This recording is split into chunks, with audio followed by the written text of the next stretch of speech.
Ladies and gentlemen, the story you are about to see is true. The names have not been changed in accordance with standard citation practice. This is the city. Ludology. I work here. I'm a cop. It's March 10th, raining in the City of Games. My partner is Wormkey. My name's Thursday. A well-supported theory had dropped from sight. We had to find what happened to violent gameplay. Hey, I got you some coffee. We'll have to drink it on the way. They just found the body. The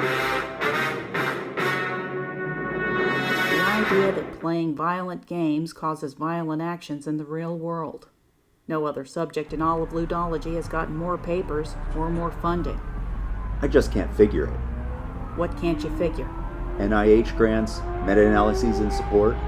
You wouldn't think anything could kill violent gameplay. And the family. Violent gameplay didn't just come from nowhere.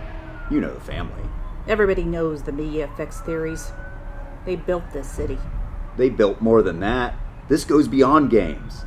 Nothing can take down the idea that the media you consume changes how you behave. I figure something can. Why? Because I see the body. We're here. 11:27. We arrived on the scene. What do we have, Officer Scotty? Och, I've never seen the like of the shillelagh that did it. I have. It's meta-analysis. A study of other studies. You take all the papers on a subject, ditch the ones with problems, then pool the statistical values of each. Instead of 100 studies with 10 subjects each, you have one with 1,000 subjects. It's a true murder, it is. Just the facts, Scotty. A meta-analysis is one of the strongest ways to defend a theory. And one of the best ways to kill one.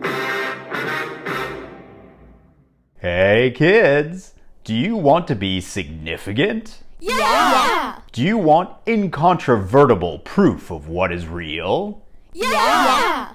Then you need p-value.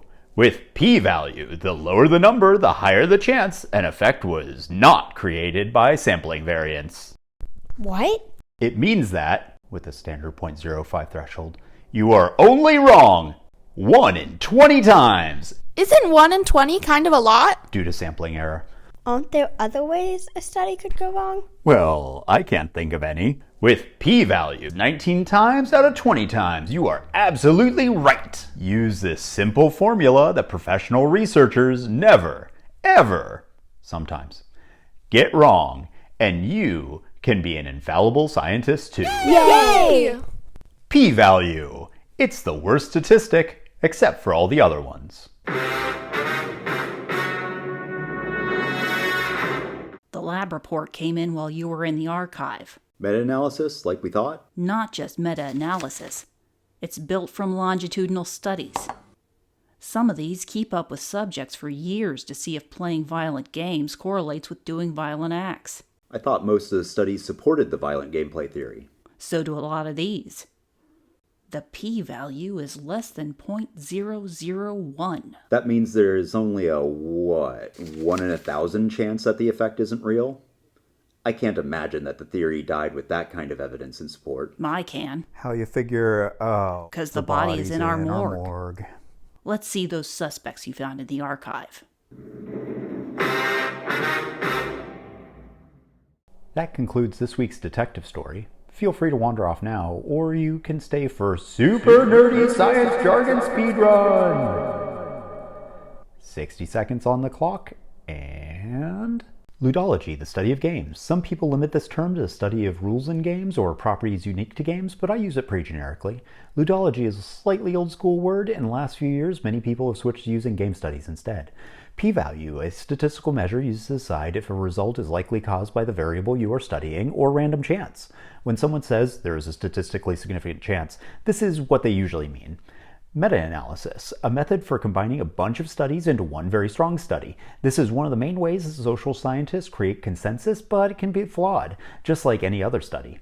Longitudinal data, data taken from the same subject over a period of time. Way more useful than a one-time experiment for many types of questions. Media of effects theories, Deal with how media changes the subject's perceptions, attitudes, and even actions. When someone says that heavy metal makes kids violent, advertising swings an election, or that YouTube essays make you smart, they are using a media effects theory. Woohoo! First time! Thanks for watching Empirically Good. See you next time for our first suspect, the bad actor.